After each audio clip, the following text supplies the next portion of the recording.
Hello, beautiful people. Thank you for joining us for this important conversation on police-free schools. My name is Mariana Islam, and I'm the Director of Programs and Advocacy at the Schott Foundation. On today's call, we are honored to uplift the voices of visionary advocates leading police-free schools work in Minneapolis and nationally. I'm also excited to co-moderate for the first time this important conversation with our newest colleague, Dr. Leah Austin. And before we get started, I want to encourage folks to listen, learn, and help amplify the conversation using the hashtag #PoliceFreeSchools and by using the Twitter handles you see on your screen. I'll also be looking out for any of your questions to our presenters in the live stream chat box, both on Twitter and in the chat. And I'll probably look to for those questions at the 30-minute mark. And with that, I'll turn it over to Edgar Villanueva, Senior VP of Programs at the Schott Foundation. Edgar. Thank you, Mariana. Hi, everyone. My name is Edgar. I'm the Senior Vice President of Programs and Advocacy at the Schott Foundation. And I just want to welcome everyone to another exciting virtual event as part of our grassroots education series. Our live events at Schott are an opportunity to engage with the movement, with policy and philanthropic leaders to reflect on our progress, to share stories, and to discuss the work ahead to ensure that every child, and especially youth of color, has an opportunity to learn. The Schott Foundation is a public education fund that works to accelerate advocacy by helping to build, anchor, and support broad-based movements led by those most impacted, including students, parents, educators, and community. Schott is among several national groups that are supporting a racial justice agenda, including police-free schools work in districts across the country, as you will hear on the call today. I'm so delighted to have colleagues with us in this space who are doing triple duty right now and getting the word out about this pivotal moment in our country, who are willing to come and spend time to share lessons learned and resources. So thank you all for being here. And as you will learn, this work is not fast, it is not easy, but it is possible. As we've learned, if we've learned anything over the past few weeks, we know that community organizing and direct action work. This is why at Schott we center grassroots organizing and leadership fundamentally in our work and in our commitment through our philanthropic endeavors. I want to personally extend an invitation today to any of my friends and partners in the philanthropic sector, to policymakers and to others to work in partnership with us to help support this movement in this critical moment now and in the longer term. By the end of the week at Schott, we'll be making a special announcement for all of our funder friends to present an opportunity to join us in increasing resources and supporting this movement right now in this urgent moment. Before we go, I want to reinforce what Mariana said, invite you all to engage in this conversation. Please use the chat feature to post your thoughts, your questions. Follow Schott on Twitter. It's at Schott, SCHOTT, found. Share your thoughts and your questions there, and we look forward to having a robust conversation with you and bringing you into your voices into this space today. You can also use the hashtag #PoliceFreeSchools. So without further delay, I'm pleased to welcome our newest member to Schott's programs team, Dr. Leah Austin, who is joining us to support our National Opportunity to Learn Network, and will be co-moderating the conversation today. Leah is a former educator and a parent herself, and I know brings a large, vast array of experience and knowledge for this conversation today. So Leah, we're looking forward to having you at Schott, and glad you're here. I'm looking forward to this conversation today. Thanks, everybody. Thank you, and good afternoon. As Edgar said, I am the newest member to the Schott Foundation. I do come as a former educator and parent. And so just warning, I have a very active 6-year-old who is all over the place. And so if he makes an appearance on today's call, just, this is how things are nowadays. So I'll just put that out there at the forefront. This conversation is not only professional, but it is also very personal to me, as I just mentioned, in terms of having a Black school age son. This is a moment in time where it's honestly really hard to find the exact words to express what we're all feeling. So I'll just say this. I'll say that what we SHOT Foundation want to do today is to present to you all a panel of individuals who represent generations of leadership and decades of really hard work. Our intention for this afternoon is to bring understanding to the historical context of policing in schools and a definition of police-free schools. Secondly, we want to amplify the work that has been underway, primarily, quite frankly, led by young people, student activists themselves, for decades. And in particular, for this conversation, we want to amplify the work of activists and organizers in Minneapolis, a city that has, quite frankly, taken the global stage in this movement. And then lastly, we really want to just try to better understand, where do we go from here? So what do we do next, and what do police-free schools actually look like? How do we operationalize them? So I'm joined today by just a really fantastic and wonderful panel. I'll just give you their names and their organizations, and then we'll jump right in. So Jonathan Stith from the Alliance for Educational Justice is here with us this afternoon. Marika Pfefferkorn from the Twin Cities Innovation Alliance is here with us.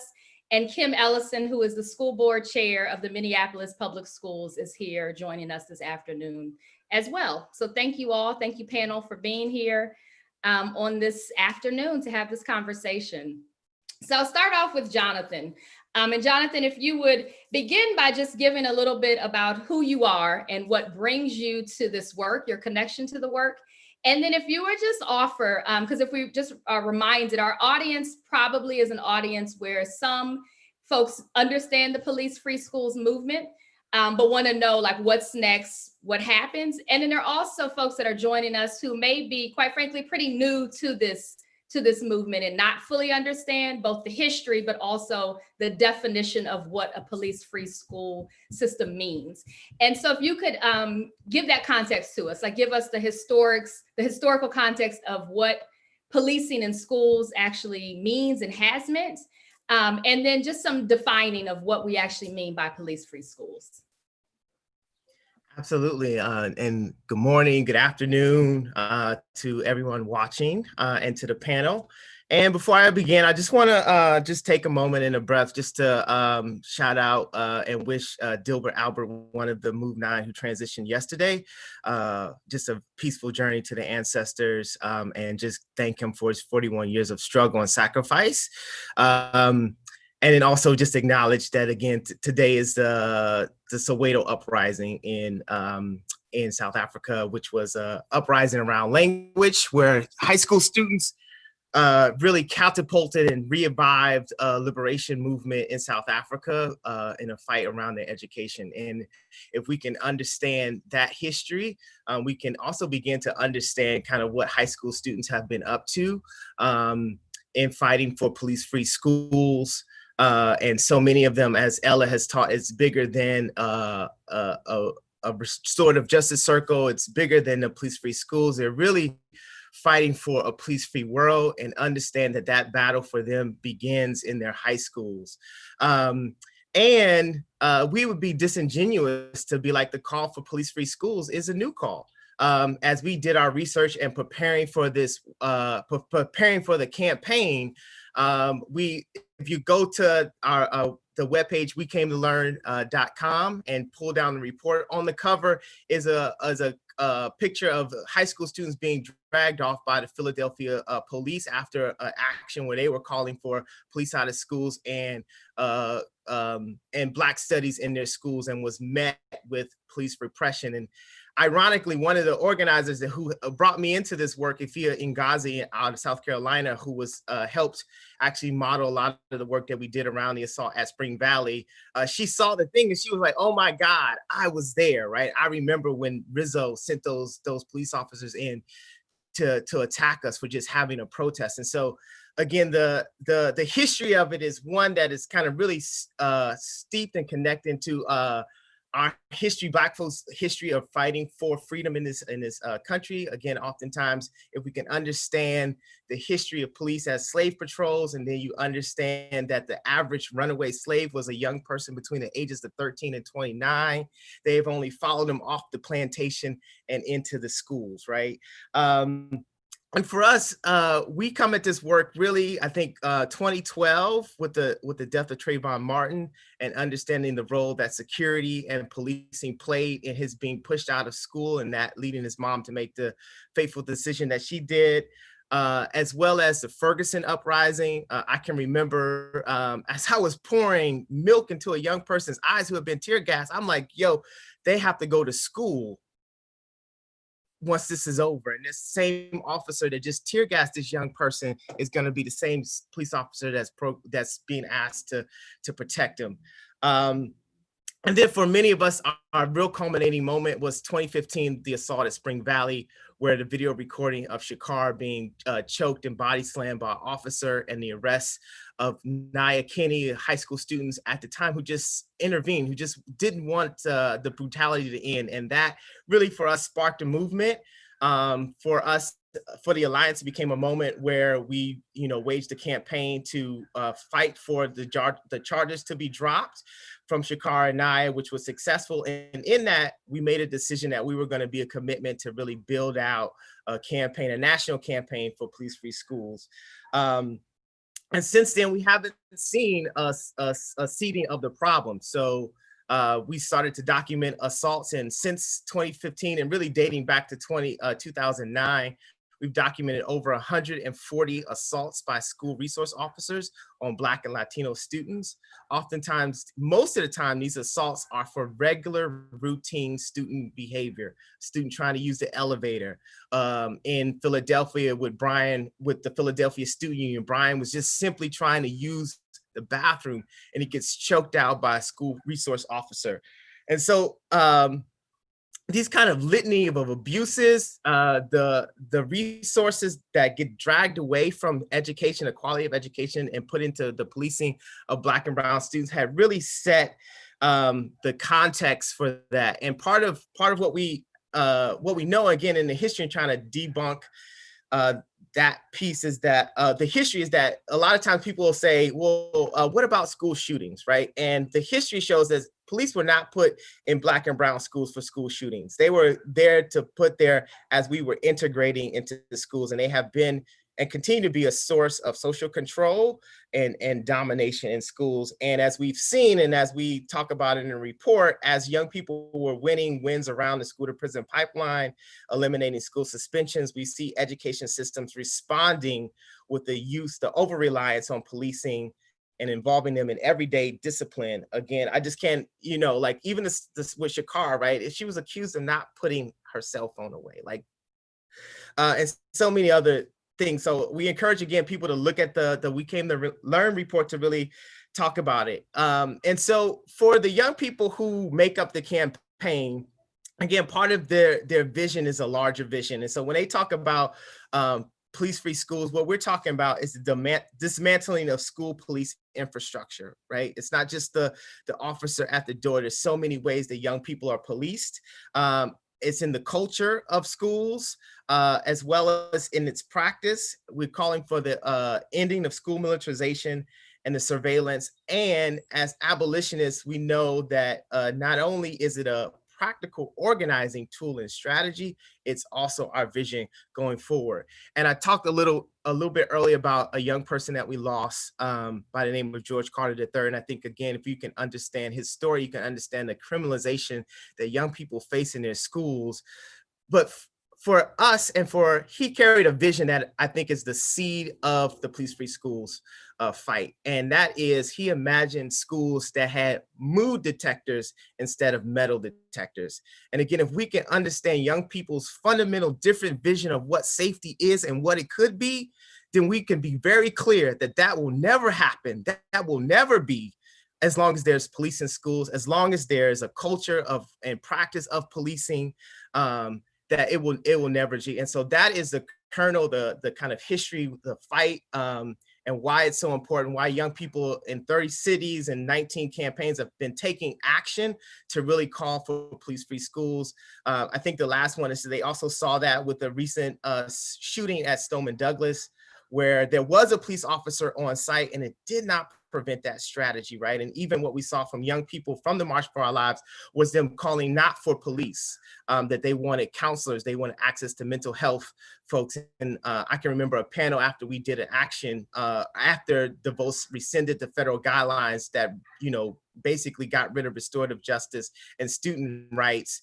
And she just talked about how she felt that the school had more police and more counselors, and she felt even more unsafe, even more unsecure in her school. And for me, that was a very clear call to action, and young people all across the country have joined in, adults have joined in, and we're really excited to see folks fighting for police-free schools. And as we say, and we'll talk about a little bit more, we say that police-free schools is not the end of struggle, it's the beginning, that the real fight is the fight for. And so I thank SHOT for having this opportunity, and I'm gonna end it right there. Thanks so much, Jonathan. That was super helpful, and I was just jotting some notes down, and absolutely love this idea of mood detectors instead of metal detectors. I think we all can connect to that, and just really understand that framing, and then really just appreciate you helping us to see this as not just a local or national fight, but in fact a global fight, and this real lineage of policing that has been a part of the story of Black and Brown people forever, quite frankly. So I want to turn to Marika. And as Jonathan sort of gave us this definition of police-free schools as a dismantling of an infrastructure or infrastructures that harm children, right? And that we want to see resources, and our students, our young people are in a very sophisticated way asking us for resources that support them. They want counselors and social workers and nurses. Tell us about your work. Tell us about what's happening in Minneapolis. As we said at the beginning of the conversation, Minneapolis definitely is on the world stage in a catalytic way that, quite frankly, we all understand to be horrific. So we don't ever want to see that happen again. But in fact, you're on stage, right? And Minneapolis has taken leadership by the reins. And so we want to understand, and I know even when we were prepping for this call, we talked about being very careful to not hold Minneapolis up as a model. And it's something that we do in education. We call things a model way before we've even actually let them unfold. So that's not what we're doing. But what we are doing is we want to examine what's happening in Minneapolis as a real-time opportunity to learn. So tell us, like, what have you been up to? What's the work that's been underway? The challenges, the opportunities, like, just give us the real, transparent, what's been happening on the ground. What do we need to know about Minneapolis that got us to this point today? Thank you, Leah. Before I take you on that journey, I just want to take a moment and acknowledge the young people who have really held up this movement locally. We wanted them to be a part of this call, but school just let out, jobs have started, trips are happening. And so as excited as our young people were, they found value in other activities at this moment, but it does not mean that it does not matter to them. And I also have talking points that they specifically uplifted for me to share. So the majority of this is my voice, but it's in council with young people as I'm sharing out this information. So in brief, I just want to kind of take you on this ed reform journey that I've been on since 2014 in Minnesota, because this is not just about the Minneapolis public schools. We are also challenging our St. Paul public schools. And so this is an invitation to them as well to get on board the world stage that we have right now. First, I just want to say that this ed reform journey has been a failed journey. For the youth parents and community organizers that have been working on this, who have gone through community engagement sessions 3 to 4 times over the past 6 years. And let me begin with that story. And for me, that story begins with the Office of Civil Rights in the Minneapolis Public Schools Department entering into agreement to address the harm against Black and Brown students through suspensions and through the use of SROs. So it was identified and uplifted in the Minneapolis Public Schools that the use of SROs was discriminating against Black and Brown students. Our school board held that information, our superintendent held that information. And in our efforts to address that, we did do a community engagement. We did an exploration where we thought about what would it look like to have an internal police department? What would it look like to completely remove them? And that agreement started with a lot of training, a training of our principals, a training of our SROs. And so that's really on the continuum where many people begin this journey and saying, something's not right, but we don't want to put the baby out with the bathwater. We found that for us, the retraining was not the solution ultimately. We found that even in that training, our young people were still being discriminated against. We were, however, able to remove security officers from all of our buildings, which had also shown up and demonstrated to discriminate against our Black and Brown students. I will circle back to that security officer point a little later. So we get through that reform, we don't see a lot happening, and then the Minneapolis Public Schools adopts the Equity, Diversity, and Inclusion Assessment. And that means that we are going to analyze the policies that we have placed to understand what implications they have on our students of color. We use the school resource officer policy to do a deep dive on that policy. And we surfaced again the fact that school resource officers were discriminating against Black and Brown students and their families. And we held another community engagement session. Yay. So our community was very well informed about how the training was happening and still was ineffective, and how we now had a tool that demonstrated the ineffectiveness of the policies that we held. At the same time, we experienced a transition of leadership, multiple transitions of leadership. And so that we found we were not able to get transaction, even though in the face of the reality of this discrimination with our students. Following that community engagement round, our board leadership decided to enter into another community engagement piece. And that looks like we have a budget deficit looming. How can we use this as an opportunity to address school resource officers in schools?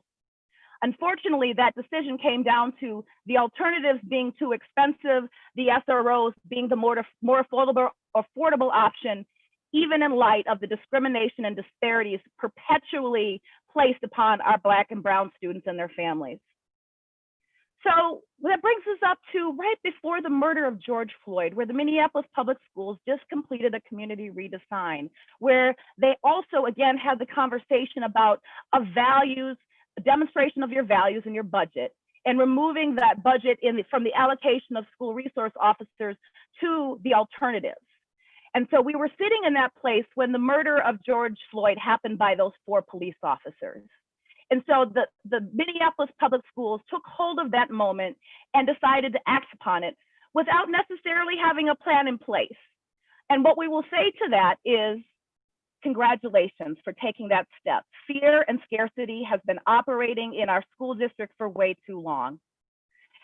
I will take this time to pause because I want to have everyone else be a part of the conversation, but I also want to share, before we get too far into celebrating what has happened with this decision, we also need to address the harm that has happened to our Black and Brown students, at least for the last decade. And what does that harm look like? It does not look like an apology. It looks like accountability to understanding the data that we were not able to collect from the Minneapolis Police Department on what happened to our students once they came into the hands of the SROs. So we have a list of demands that need to actually stand and account for what happened up to this point. And that should be used to inform the process going forward. And it has to be more than a community engagement process this time. And it has to be more than our superintendent directing staff members who have led the status quo to get us out of the situation. This really needs to be addressed through the community lens by having community members, community practitioners actually drive this change. And I'll stop there. Thank you, Leah. Thank you, Marika. Lots there, and appreciate, the story is what the story is, right? So this is not a time to create a fairy tale. Like, the story is real, and as really appreciate what you're sharing about, it's still unfolding, right? So again, this is not necessarily a time to celebrate. And as I said before, we're not trying to hold Minneapolis up as a model, but really trying to examine what's unfolded so we can better understand where to go. And so, Kim, you're here representing school leadership as the board chair, and really appreciate having your voice in this conversation. And so it is the perfect place to pick up and hear from you. So, like, what is going on? We all want to know, like, what were the conversations that the board was having? Like, what was the tipping point? What brought the board to June 2nd, the decision to terminate the contract with the Minneapolis Police Department? And then, especially for those of us, like I'm in Atlanta, for those of us who are not in Minneapolis, what does terminate actually mean? Like, what does this mean? Tell us, give us the insight and the inside scoop so we can better understand this decision. And then we'll get into some other questions around like accountability and the plan moving forward. But just give us that, like, give us the insight into how the board actually got to this decision. Sure, thank you. So this is a contract that the Minneapolis Public Schools has with the Minneapolis Police Department for the services of school resource officers. It's a contract that needs to be renewed every 3 years. This year was that year that the contract was going to run out. And so it was already on the school board's radar. We need to start having these discussions. As a matter of fact, on the last Tuesday of June was going to be our first discussion about school resource officers and that contract with the police department. The contract was going to expire in August, so we needed to make a decision by August. School starts in September. And like Marika said, this has been a bone of contention for students for many, many years. And I remember 3 years ago, many students showed up at the board meetings, wrote emails, called us and said, no cops in schools. We do not want cops in schools. At the same time, we had staff members who were saying, principals and teachers who were saying, well, if there are no cops in schools, what do we do when a crime is committed? What do we do when a law is broken? We would need to call 911, and then a cop would show up in school. And at the time, and so then we ended up passing that contract. I think it was like, we have 9 members. It was an 8-to-1 approval on that contract. And we talked about how if a cop is going to be in school, I would rather that cop be someone we've trained, someone who has chosen to be there, someone who has a relationship with our staff and students, as opposed to just a cop off the street. And like I said, we approved it 3 years ago. It's expiring in August. It was going to expire in August. And so we were going to start having that discussion this year. It's a line item in our budget, obviously. And the day after George Floyd was murdered on the streets of Minneapolis, I was talking to board members about our upcoming meeting that Tuesday evening. And I had one board member who said, well, is there anything controversial on this agenda? What are we talking about? I said, the budget. He was like, well, that's pretty routine. I said, except the contract for school resource officers is in that budget. And so that was Director Pauly. He mentioned that when we talked about the budget. We were going to vote on it in June. He mentioned it. He said, I'm concerned about the money we are spending on school resource officers, the money that we are giving to the Minneapolis Police Department. And like Marie said, we've been talking about our values and what is it that we value. And a budget is a moral document. You spend money on what you value. If you want to see what's important to people, look at where they spend their money. And that's what Director Pauly and a couple of other directors mentioned at our meeting about the budget.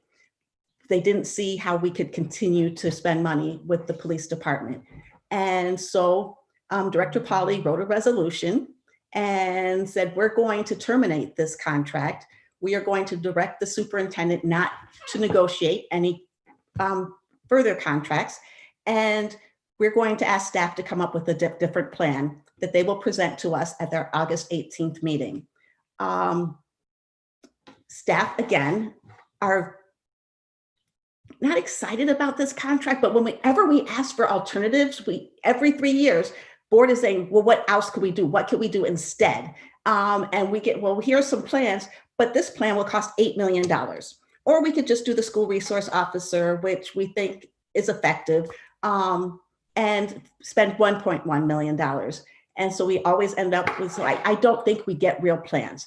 And so instead of waiting for the next business meeting or for our August meeting, I decided to call a special meeting and said, let's discuss this. Are we going to keep this contract with the Minneapolis Police Department?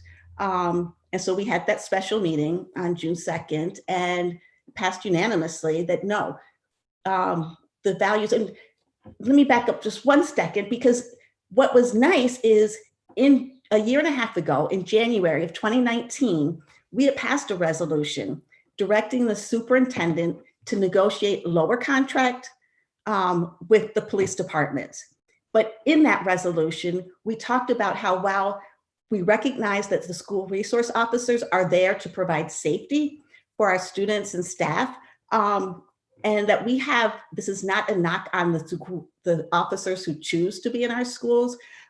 This is directly based on the actions of the Minneapolis Police Department. And in that resolution, we talked about that. We said that we talked about our values. We talked about the persistent and unacceptable behavior of the Minneapolis Police Department and how their actions would harm the school resource officer program, and that it would harm the relationships that our students have with officers that are in the schools. And so this was not a knee-jerk reaction to, okay, this awful thing happened, where this resident ended up dead at the hands of a police officer.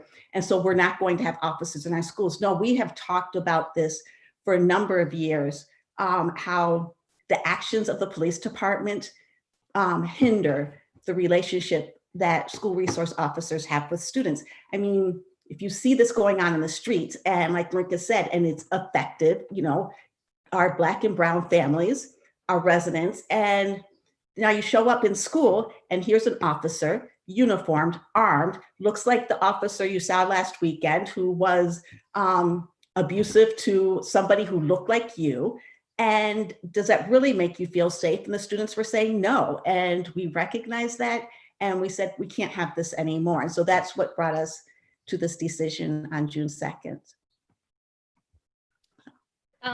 Thank you. Appreciate that context. I guess, and it brings up lots of questions. And I know we only have a certain amount of time, but it definitely brings up lots of questions, not only for me, but I'm sure for folks watching. And we definitely want to leave some time to answer, or at least ask as many of those questions as we can.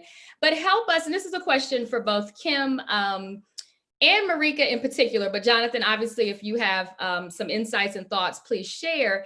I guess what we need to now understand is we're here, what happens, right? So I hear that there will be a meeting where there will be discussion of a plan. There's obviously been processes before of assessments and trainings and community engagement sessions, data, you know, et cetera. And I know that this is unfolding, right? Or we know this is unfolding, but as much insight as you can give us, or even thoughts and advising that people have, like now that the decision has been made, the schools, you know, schools will reopen in some interesting format. What will look and feel different for students? How is this actualized? What looks and feels different? What needs to happen next to really actualize this and make this real?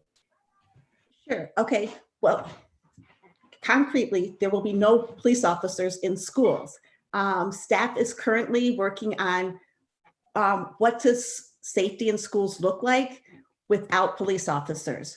There will be discussions with community, with principals, with teachers, with parents, with students about what do you need to feel safe in school. They're developing a plan. We don't know what that's going to look like, and they have $1.1 million to do that with. And so we've heard, yes, we need more counselors. We do need more social workers. we also need more resources if we're going to make that happen on a real way. We could hire maybe 9, and we have 77 schools. We have 7 comprehensive high schools. So we can maybe hire 9 staff members. But what does the work look like for those staff members to make sure students and staff feel safe in schools? And so we're talking with folks. Marika, I'm looking forward to having the conversation with what does that look like? We're looking at national models. We belong to the Council of Great City Schools, which has been having a weekly check-in with board members about distance learning. And 2 weeks ago, it was strictly police and schools. And all of our large school districts are grappling with what does school safety look like without officers. So. Thank you, Chair Ellison. I will begin with $1.1 million is not enough. If we're speaking about our values for our budget, it needs to be a greater commitment than that. And I see places in the budget, particularly around the model you're using around social emotional learning, is resources that could be reallocated to community approaches to addressing a redefined definition of safety in schools. I also want to say that we are focusing on the ground with young people to do back to school teach-ins so that folks can actually understand how we got to this point. It's important for our administrators and our school leaders to really buy into this and have conversations with the young people that have been most impacted. And those conversations are happening in pockets. They're not happening at an elevated way where we can really bring to light the root of this conversation and the root of the inequities that are showing up in these schools. I think it's also important to identify that education justice funding has been shrinking. And so the folks, the young people that we have been supporting and organizing, another organization shuttered their doors this past Friday that was supporting those young people. So again, we need those community resources to be ending up in the community, not in the pockets of the school district where that money is less accountable to the outcomes for our young people. I also want to go back to the conversation about what happened while we had the school resource officers in our system. And for that to really be addressed, we need to have the Minneapolis Police Department release the data on how many students or incidents with students SROs had and when they left the building. We need data on how many requests were made by building administrators to involve SROs. We need to release the data on how many youth were put into the hands of SROs. Release the data on what happened once the students enacted with the system, how were they welcomed back into the school district? These are just a few things that we need answered in order for us to inform our process going forward, because it requires addressing the harm that the district has continued to perpetuate, understanding the discriminatory nature of the policies that have maintained school resource officers in our buildings. And the second part that I, again, want to just continue to reiterate, schools have tried the implicit bias training, the social emotional learning, and other flavor of the month approaches. But the problem is these trainings have been led by people who are not a part of our trusted Black communities. And therefore, we need to reallocate budget to provide resources from the school and to sustain these healing and intervention models with trusted community members, whether it's elders, youth workers, healers. And I also want to highlight that over the course of the last 6 years, that there have been models that we've used of alternatives to policing. There was a partnership with the Minneapolis Youth Coordinating Board where they had youth workers that were present in the schools. They might have a team of 7 of them in a school, and it still was less expensive than having a school resource officer.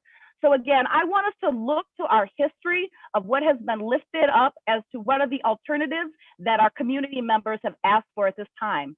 And I beg of you, let us not have the leaders who have held the status quo be in charge of driving this change within our district, whether it's the director of research or the chief of staff. These folks need to be led by the Black and brown students, families, and community members who have been calling for this change before any presentation on August 18th happens before the board.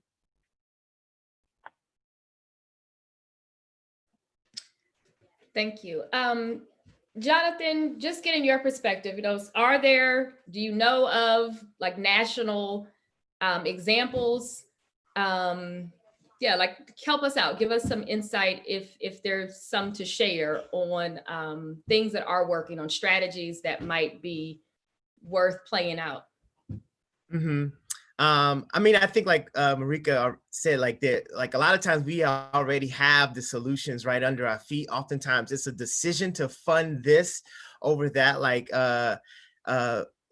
Kim Ellison said, like these school decisions become moral budgets. I think the most exciting thing we've seen is coming out of the Black Organizing Project and their People's Plan for School Safety. And right now they're in a fight to eliminate not only the contract, but the second mistake that school districts can make is in thinking that they can police their own students, right? And we are fundamentally opposed to that as well. And so that's definitely an example that we would point folks to. I think we would offer to the Minneapolis school board the example in Toronto, where they were one of the first sites that we discovered police-free schools were happening, and they went through an entire process again around kind of how to shape and build community. And I think that's the message, right? That community, that safety is a community process, right?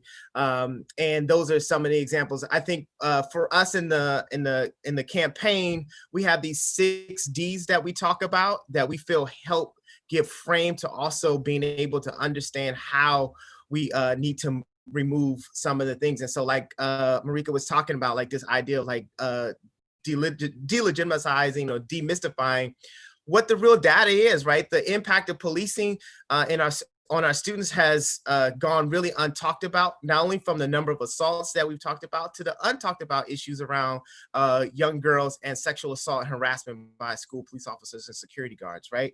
The second one is like deprioritize, right? How do we make calling the police an instrument of last resort or no resort at all, right? And what we've seen again, shouting out Oakland, they discovered that teachers were calling the police 6,000 times in a year on Black students, right? And how do we, and they create a whole Black sanctuary pledge where they had teachers pledge that they wouldn't no longer call the cops on their Black students, right? So how do you do that? To do that, you got to decriminalize, right? So many of the laws that are on the books in schools or a lot of education policy criminalize young people in their classroom for normal youth behavior, right? Like, again, we're not talking, this is not whatever, this is not 1990s, this is not Ice Cube before are we there yet? Like, that's not what's happening, right? So how do we decriminalize those laws? Like we've talked about divesting, right? How do we, and then investing into what we know what works,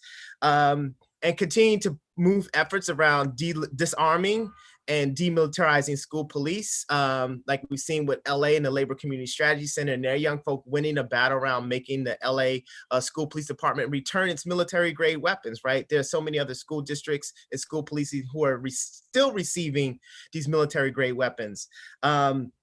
And then the last one, like we saw, is just, again, just dismantling, right? How do we end the relationship between schools and policing? And again, as we talk about with the abolition being this practical vision, and then what's the set of relationships that we want to reimagine and build? And so I think that's where we have our eyes and understanding, again, ending the contract doesn't necessarily end policing culture, or policy or infrastructure, and that we need all of these different strategies to go together. And it's a multifaceted, multi-strategy campaign towards a grand strategy of police-free schools. And I just want to add one more element. If we're really talking about the most impacted, which is our young people, we need to amplify their voice. And so we can't just have them sit on a school board. We need young people that can vote on these decisions on school boards, and it shouldn't just be one student.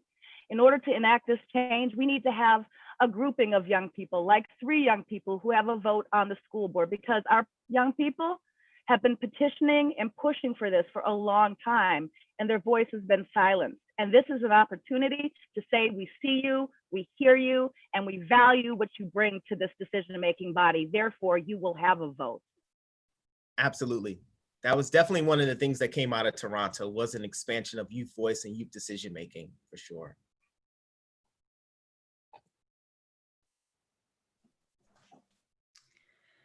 Thank you.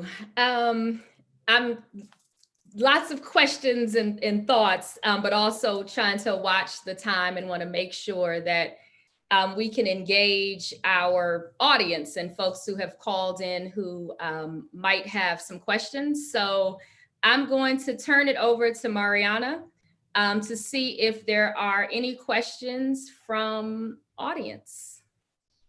There are a couple of questions. One is, what are the solutions that groups are uplifting for safety instead of police? So we heard a little bit about more counselors in schools and restorative justice programs.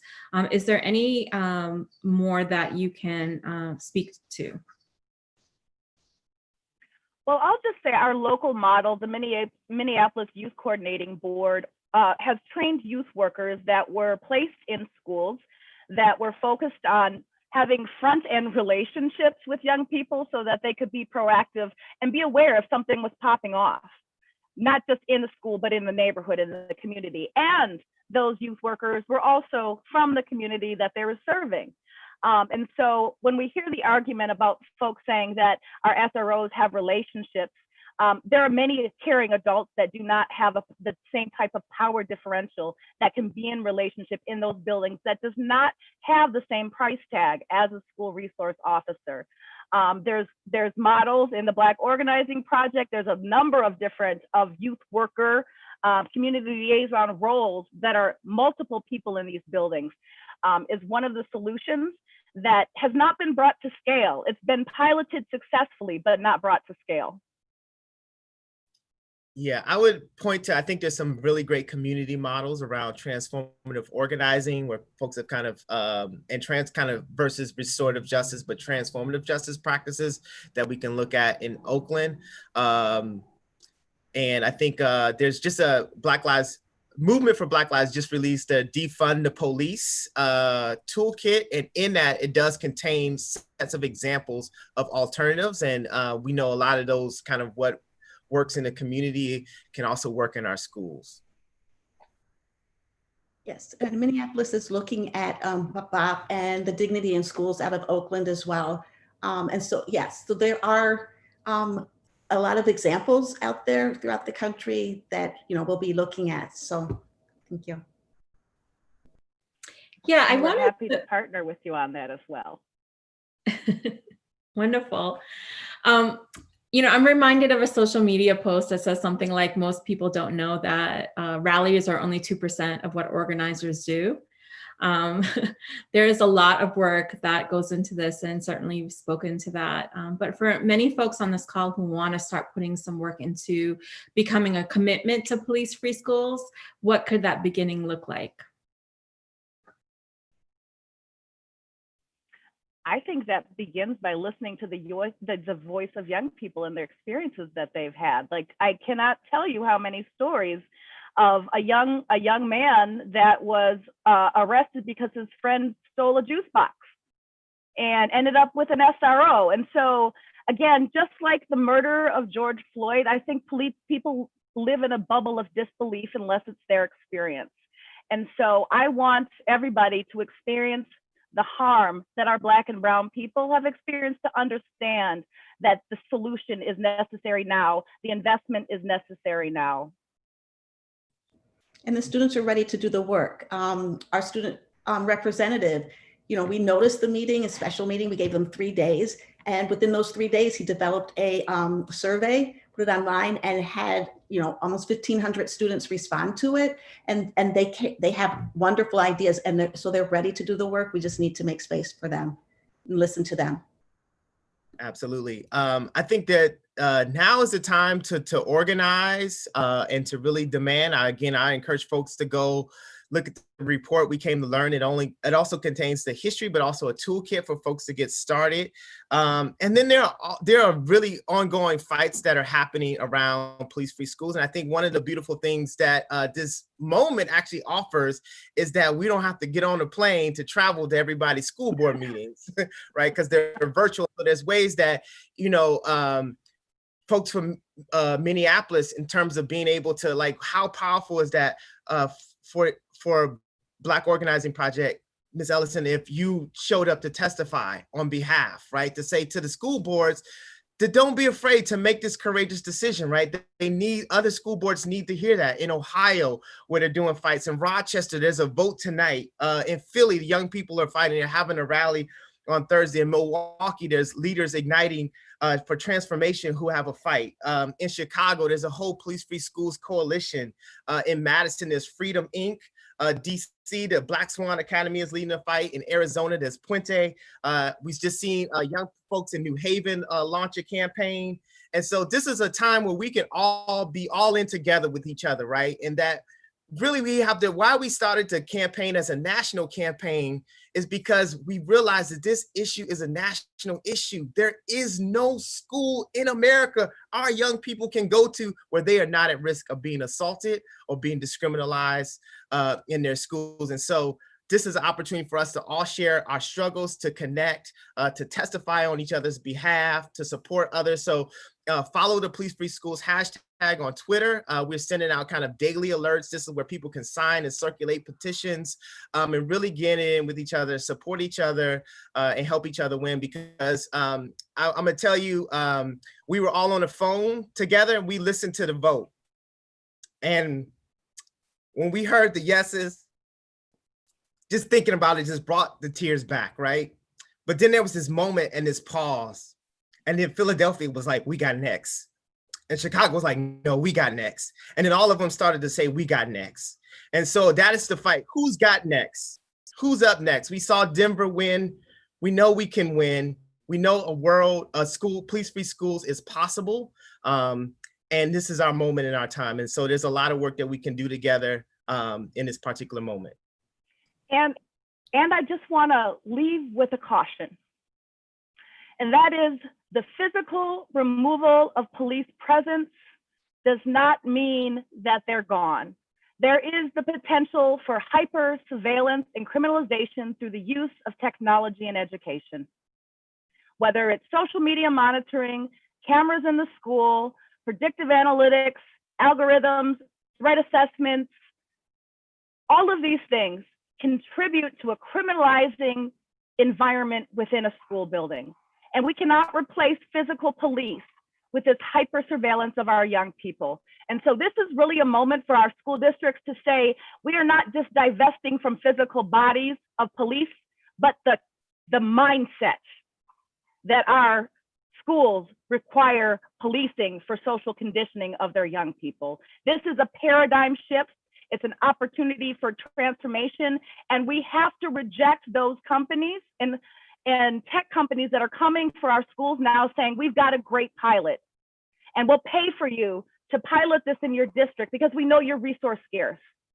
We cannot allow that to fill that gap as we're replacing this opportunity to get rid of school resource officers. Mm-hmm. I think for folks that are doubters, just even undertaking the exercise of reimagining like what police-free schools can look like gets you to a place that it's like everything that students deserve, right? Like if you're thinking about safety in a way that is not about policing and not about surveillance, is really centered on young people in their learning environment, it changes sort of the picture and the acceptance of the status quo. And I know, several years ago, I actually did that exercise and it brought me to a new place. And I'm also a committed advocate in this work and also having advocated in my local school district as well. It comes with a lot of demonization, right? Initially, it comes with a lot of severe pushback. And that's why it's super important to build your squad of folks who can support you. And right now there are so many allies in this moment that are beginning to step up. And so certainly, Marika, your offering of just listening to young people, right? And amplifying their voice in this work. Also a question before I turn to Leah and we close out. Jonathan, folks want to know where they can get your shirt. So that was a popular question. if we can let people know that. And then also, Kim and others, how are you seeing educators part of this movement?